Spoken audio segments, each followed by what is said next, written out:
Názor majstri.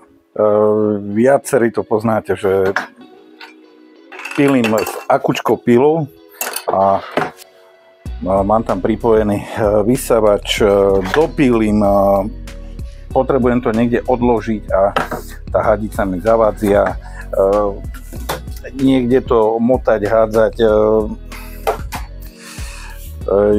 Mňa to vždycky štvalo, že nemám nejaké miesto alebo nejaký držiak na upevnenie tej hadice. Tak som niečo takéhoto si vyrobil. Tu sú zlepené dva kusy a jednoducho mi drží v tom hadice. Mám to upnuté len dvomi takýmito malými svorkami, Lidlovými, a krásne mi to drží. Potrebujem napríklad si odtiahnuť tú hadicu alebo odopnúť.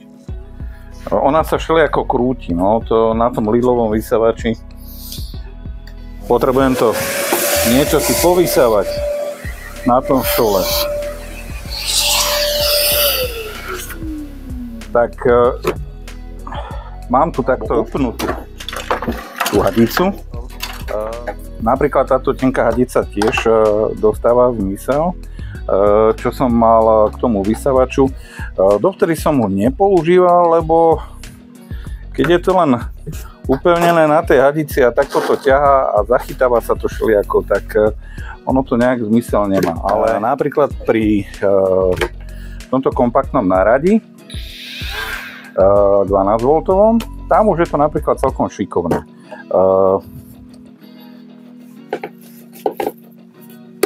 Keď si odopnem, tu je to asi tak priamo myslené od toho výrobcu. Priamo si môžem pripojiť tú hadicu a pekne toto drží. Táto hadica je ľahká a umožňuje mi to pohyb bez toho, aby ma to nejako obmedzovalo. To je fajn. Dá sa to takisto využiť, keď tento kompaktnú zbernú nádobu chceme vyprázdniť, nemusíme to nejako klepať do nejakého koša alebo podobne. Len si to takto pripojím a mám vyprázdnené.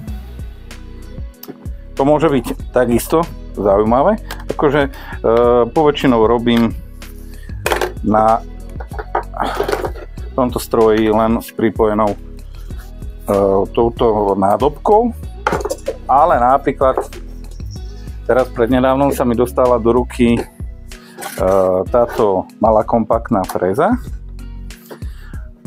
tak tam to takisto pekne pasuje, takže keď chcem frézovať, samozrejme treba si ju natočiť tak, lebo ona jak bola z výroby zabalená, tak stále si pamätá ten tvar a už vtedy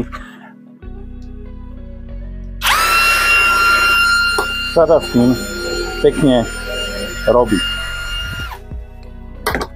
Super, úplne jednoduchá vec a za mňa akože som už dávno chcel niečo takéhoto si vyrobiť. Mám to po ruke, o to mi išlo, aby to bolo po ruke. Je to dosť pevné na to, aby mi tú hadicu udržalo, aby mi to nepadal ten držiak, lebo stále to tu nejako vešať alebo na stole, že kde to ide padnúť, stiahnuť, to ma vždycky nervoznovalo. Takže v mojom prípade som využil tento odrezok tej melamíny, je to 14 cm široké, tu je dĺžka 15 cm. Je to zlepené z dvoch kusov. Tento spodný kus slúži vlastne ako doraz, aby to bolo tak jednoduchšie na upnutie, aby sa to nejako nešmykalo. Dodatočne som tam nalepil obojstrannou páskou takú tenkú gumu. Dal som aj túto z vrchu, lebo tá melamína má taký vysokolesklý, nie melamína, MDF-ka má vysokolesklý povrch, kde sa mi to šmykalo, takže toto mi to trošku zjednodušilo. To sú tiež len odpady z tej gumy. Rozmer. Tu je šírka približne, tam si okuliare, približne 40 mm mi to ukazovalo. No, necelých 40 mm. A priemer tohto otvoru je nejakých 52-53 mm. Dĺžka tohto dielu je necelých 10 cm. To som len tak od oka. Dal som tam dva dielce, že až to bude pevnejšie. Akurát je to len nájemno zaoblené ohraňovacou freskou, kopírovacou. Oblúk, ten som trošku zahladil šmirglom, aby to bolo ľahké, hladké, aby tá hadica, keď cez to potrebujem to potiahnuť, tak aby mi to neprotivilo, aby sa to nezachytávalo. Takže takáto jednoduchá pomôcka dodala zmysel konečne tejto hadici.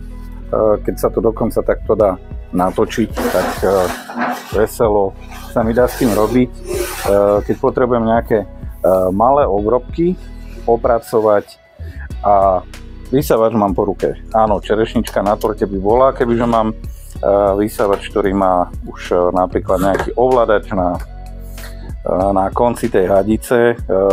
Napíšte prípadne, že kto riešil napríklad niekto takúto záležitosť, vysávač, ktorý nemá ovládanie, že či to nejakým spôsobom vyriešil nejakými modulmi z Číny alebo niečo jednoduché, lebo mne to zjednodušilo prácu.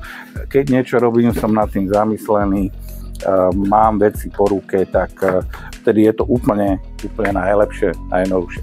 Je to úplne jednoduchá záležitosť, je to len taký tip. Na záver, nezabudnite podporiť môj kanál lajkom, odberom, zdieľaním. Prípadne ma môžete podporiť cez PayPal, ktorý priložím dole do popisu pod video. Za sledovanie ďakujem, dovidenia.